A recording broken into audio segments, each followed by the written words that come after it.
Good afternoon, and welcome to the DCTV News at Noon program. This program is brought to you by the Southwest TV Translator Association and supported by the Dolores County Broadcasting Network on DCTV. The News at Noon program is the best assembly of news and local weather for the Four Corners region. Give us your feedback and news alerts at 677-4119. With all that said, I'm Kendra Cook, and my co-hosts are Kelsey Kiesling and Jerry Tope. And now, here's the news for June 7th, 2016. The Durango Herald reported that a motorcyclist was killed Monday morning in a three-vehicle crash that shut down the southbound lane on Colorado Highway 3 in Durango for about 3 hours. The motorcyclist, Tim Cooper, 52, was taken to Mercy Regional Medical Center where he died, according to the La Plata County Coroner, Jan Smith. Cooper was stopped behind an F-150 pickup at a traffic light and waiting to turn left onto U.S. Highway 550-160 from Highway 3 when they were hit from behind by a Toyota SUV, said Lieutenant Ray Shoup, spokesman for the Durango Police Department. The driver of the SUV, Michelle Northcutt, 51, pushed the motorcycle into the truck. He said the motorcycle caught fire as soon as it impacted the pickup. Charges against Northcutt, a Durangoan, are pending. The driver of the truck is Emilio Marquez, 22, from Mancos. Emergency responders evaluated Northcutt and Marquez, but neither was taken to a hospital. According to the Durango Herald, on the far end of the Cherry Creek School's Institute of Science and Technology sits a room that would appear more at home inside an airplane hangar. Flight simulators that mimic a cockpit sit along two walls, and model airplanes adorn the ceiling. Jay Moore, coordinator of career and technical education at Cherry Creek Schools, said the classroom on the Overland High School campus helps high schoolers link with college-level aviation programs and hopefully aviation careers after that. It's one of several programs at local schools and businesses aimed at getting more young people interested in the aerospace industry, as thousands of baby boomers, many lured to the industry at the height of the space race, retirement.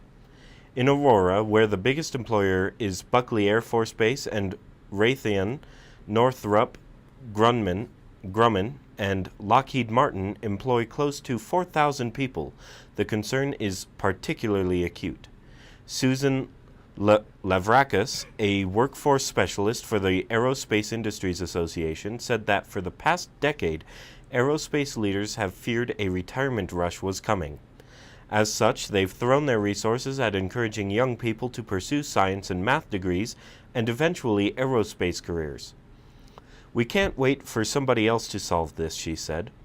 According to an annual report last year, more than 25% of the industry's workforce was over the age of 55, and more than 10% were over 61. From the Cortez Journal, Colorado Parks and Wildlife euthanized 3 bears on Saturday after one of them destroyed a car in the Durango Hills subdivision. Joe Lewandowski, Parks and Wildlife spokesman, said a sow and 2 yearlings had been causing extensive damage to homes and cars over the last few weeks. Residents said bears were breaking windows on houses, tearing doors off garages, and breaking into cars. An agency wildlife manager set a trap about a week ago. The district wildlife manager said it was the worst bit of destruction by bears he's ever seen, Lewandowski said on Monday. After one of the bears broke into a car Saturday, the agency had no choice but to shoot the 3 bears because they would have continued to create problems. These bears had broken into numerous structures and were definitely posing a threat to people and property up there, Lewandowski said. In this case, we can't relocate them because they are habituated to humans and food, so they end up back in the same places. No human injuries had been reported, he added. Lewandowski said the numerous bird feeders, garbage, and other attractants in the subdivision contributed to the problem. Bears have a tremendous sense of smell, he said. The car, a 2005 Honda Element that was destroyed Saturday, belonged to Durango Hills resident Erica Feeblom. Lewandowski said Colorado Parks and Wildlife has euthanized 5 bears in La Plata, Archuleta, and Montezuma counties so far this year.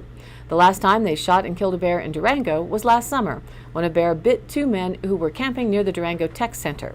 For more information on tips to prevent interactions with wild bear, go to the Living with Wildlife section on the Colorado Parks and Wildlife website at www.cpw.state.co.us. According to the Durango Herald, Southwest Colorado's hazardous terrain entices outdoor enthusiasts from all over the world, but adds an obstacle for search and rescue teams tasked with ensuring their safety. However, equipment newly acquired by the Mesa Verde Helitack crew could help in the most remote locations. This year, regional search and rescue crews for the first time will have a short haul system at their disposal. It is simple but effective. Essentially, a static rope is suspended from a helicopter to lower emergency personnel to a patient in a tight spot.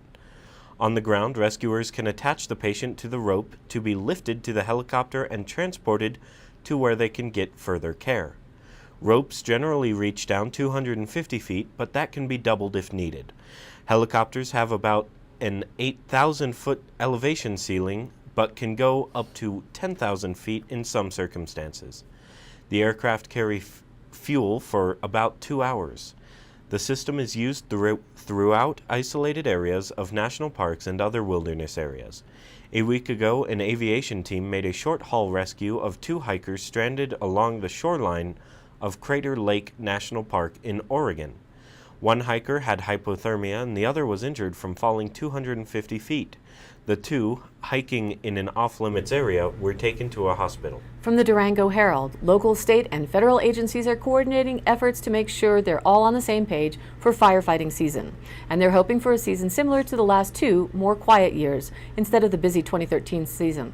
The local U.S. Forest Service air tanker base at the Durango-La Plata County Airport works closely with a base in Denver and a U.S. Bureau of Land Management base in Grand Junction. There are several other single-engine air tanker or SEAT bases in the state as well, including one in Cortez overseen by the Durango base. Single-engine air tankers are small planes that can drop repeated loads of retardant on a fire, making them the workhorses of fighting the West wildfires. Recently, firefighters from local agencies were at the base for annual training and to check out helicopters from Flight for Life and Mesa Verde National Park. We need to coordinate our commitment to safety, said Richard Bustamante, the fire management officer for the San Juan National Forest. We can't all take independent action. 2 regional helicopters are working on Arizona fires, he added. Overseeing the seats, helicopters, big tankers, and myriad of other airplanes that could be called on is Craig French, manager of the Durango Air Tanker Base. In the summer, he and his staff monitor a variety of computers and maps to see which resources are being used where. Every federal government aircraft is equipped with GPS equipment that allows offices to monitor where they're flying. He also watches which areas have temporary flying restrictions, although those usually take place more on the Front Range. For an observer on the ground, firefighting planes look like they just fly along and drop retardant, but French explained it's a lot more than that. A lead plane flies in first, particularly if a fire is burning in a ridgeline or canyon, to ensure there is room to make the drop and the planes have a safe exit. Then the tanker follows to drop the retardant. Different kinds of craft fly at different elevations to avoid collisions. French said everything is controlled. It's well orchestrated. It's quite a complicated dance. According to the Durango Herald, both of the U.S. military's high-drama, high-dollar flying teams suffered crashes on the same day this week, but supporters say the Air Force Thunderbirds and the Navy Blue Angels are worth the money and the risk because they're vital to recruitment and help citizens feel good about their military. It's our #1 recruiting tool, said retired Air Force Colonel Pete McCaffrey, a pilot with the Thunderbirds from 1992 to 1995. Most people don't get to see the military up close, but when they see the elite air squadrons perform, it gives them a sense of pride in their military and their country, and I think now we need that more than ever, McCaffrey said Friday. A Blue Angels FA-18 crashed Thursday near Nashville, Tennessee, while taking off for a practice session ahead of a weekend air show. The pilot, Marine Captain Jeff Cuss, a Durango native, was killed. Also Thursday, a Thunderbirds F-16 crashed outside Colorado Springs, but the pilot, Major Alex Turner, ejected safely. The Thunderbirds had just performed over the open-air graduation ceremony at the nearby Air Force Academy, where President Barack Obama spoke. The military hasn't publicly discussed the cause of either crash. Both are under investigation. The Blue Angels and Thunderbirds have had dozens of crashes in their long histories, and a total of at least 9 pilots have been killed during performances or practices since 1985. The teams are pricey, too. The Thunderbirds have an annual operating budget of $35 million, said Air Force Staff Sergeant Katie Miracle, a spokeswoman for the Air Combat Command. A Navy spokesman couldn't immediately provide the Blue Angels' budget, but the military insists the teams are important to the services and the nation. And now, here's our weather report. The high pressure ridge that brought all the heat to every place west of the Continental Divide is still the biggest influence for our area. However, there are patchy and weak waves of disturbance continuing to move through that high. As afternoon heating peaks, clouds and some scattered showers and thunderstorms will form. These still favor the higher elevations, but will drift over valleys later in the day and evening. Lightning and strong winds at 40 and gusting higher with barely trace amounts of rain is what's likely this afternoon. If your eyesight's good, you may be able to notice that even though the clouds may have a large height, they are moisture starved, so they're a lot less dense, don't get as dark or cast as much of a shadow as those that have real moisture in them. The real problem is wind and lightning driving fire hazards.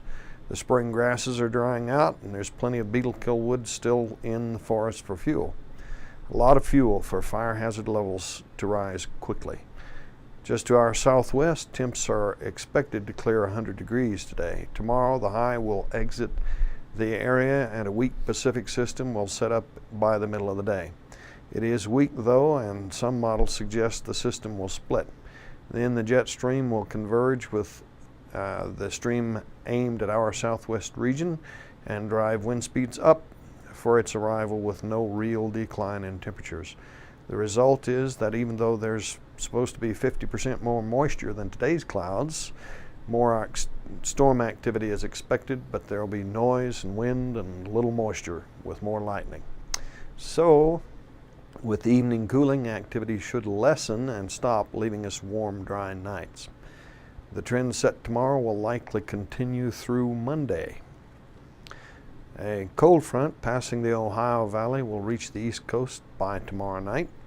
Behind that front, a cold front will settle in across the Northeast with fresh, cool morning temperatures and pleasant afternoons with low humidity. This pattern is forecast to persist through midweek with little in the way of rain or thunderstorm activity. Heavy rain associated with Tropical Storm Colin will graze the southeast coast today until Colin goes out to sea tonight. Some coastal locations from Florida to eastern North Carolina may get a few inches of rainfall before Colin's influence is gone. But the majority of the highest winds will remain offshore to the south and east of the storm track, so overland wind impacts from this system should be minor. Nevertheless, a tropical depression west of the state will push significant moisture through Florida and flash flooding is possible there. The only area left to mention is that little yellow circle over Massachusetts and Vermont, where severe thunderstorms are possible today. High temps will be mostly in the upper 80s with a 90 on Thursday. Windy afternoons, scattered dry thunder and lightning storms, calming at night, with lows in the mid-50s, cooling slightly for Saturday and Sunday nights. Now back to the news. According to the Durango Herald, in the mid-19th century, Colorado was wild and unclaimed. By 1860, small bands of explorers set off from Denver City into the mountains. More than 150 years later, Ben Jenkins and his friend Aaron Class intended to recreate a similar journey. With a plan to travel 500 miles southwesterly along the Colorado Trail with only the comforts of the 19th century, Jenkins hopes to offer a rare look into Colorado's past. Postponed by weather, the two will set off July 6th, followed by a small film crew to capture the trek for a documentary they hope to market after completion. While the 500-mile-long hike presents dangers for even the most equipped of travelers, the two will set out to complete the entire trail using only 19th century gear, clothing, food, and trekking techniques. Though the endeavor has the symptoms of thrill-seeking adventure, Jenkins' motivation for the trip is based on education, hoping to create one of the most involved and immersed living historical experiences ever attempted. Both residents of Boulder County, Jenkins and Class met a few years ago through a shared interest in the living history community. The two bonded over their passion for Civil War-era reenactments. The Durango Herald reported this story. How will Silverton remember the first anniversary of the Gold King mine spill? Apparently with a cleverly named new event, Super Fun Days. Yes, we know everyone is going to be discussing it, and it's something we are going to be dealing with a long time, said Silverton spokeswoman Blair Runyon. But as a community, we wanted something positive we could celebrate. It's part of the healing process. The first day of Silverton's new event will be August 5th, the day the Environmental Protection Agency 1 year earlier accidentally breached the portal of the Gold King mine, sending a mustard yellow plume of mined wastewater down the Animas River. The polarizing event sent the community of Silverton down a path to eventually request the EPA's hazardous cleanup program, Superfund, which was long opposed in the small mountain town. Runyon, who was hired as the town's spokeswoman in January, said Superfund Days, which she hopes will become an annual event, will blend fund activities with educational outreach on the spill. On August 5th, Silverton Town Hall will host a movie night as local restaurants and breweries feature a progressive drinks and tapas dinner, she said. On Saturday, a 5K color run will begin and end in Memorial Park, followed by field day activities for kids and performances by local musicians. The race has a $25 entrance fee for adults, $15 for children, and $60 for groups of 4. The colors featured in the run will be a tongue-in-cheek red, orange, and yellow powder, Runyon said. Runyon added that the EPA, Colorado Department of Public Health and Environment, San Juan Basin Health Department, and Mountain Studies Institute will have informational booths to provide up-to-date data on the metal loading into the Animas and the not-so-fun Superfund process. According to the Durango Herald, home to sporting events, graduation ceremonies, and numerous academic activities, Wayland Gym can't keep up with the demand. On Friday, the Fort Lewis College Board of Trustees approved making an expansion of the facility the #1 priority on its capital projects list.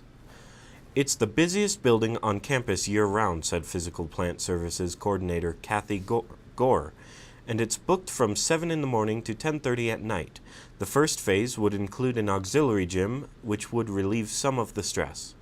The expansion would include a name change to the Wayland Academic and Athletic Complex, creating teaching labs and facilities for the growing exercise program, a yoga and dance studio, expanded athletic and shared spaces between the exercise science and athletic programs, and a new entrance on the eastern side, closer to parking lots. The expansion, which would enlarge the gym from 47,000 square feet to more than 121,000 square feet, would be designed to earn Gold Leadership in Energy and Environmental Design certification. All told, the expansion and remodel would cost more than $57.5 million, but it would take place in several phases over at least 5 years, if, that is, the Colorado General Assembly comes up with a significant portion of the money. From the Grand Junction Sentinel, it's hard to ignore the grating nature of songs that play on a loop in the public bathrooms in downtown Grand Junction. The children's tunes include one called The More We Stick Together, which some might remember children singing and dancing to on the television show Barney and Friends.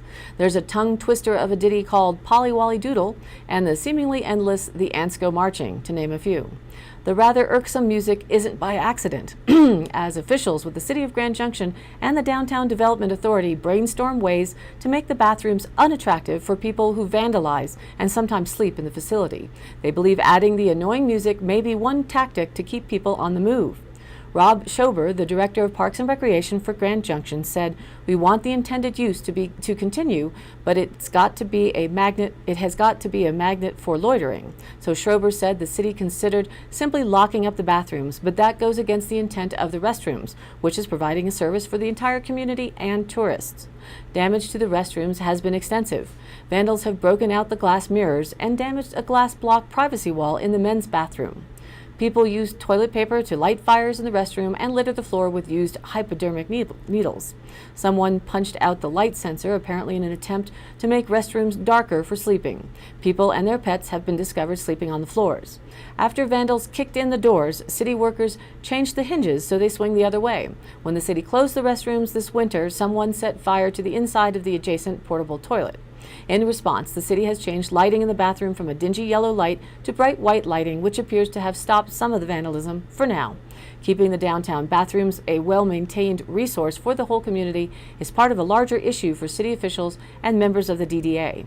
Allison Blevins, co-communications and marketing director for the Downtown Business Improvement District, said the issue of homelessness and vagrancy in the downtown core is one of the top issues of concern among customers and business owners.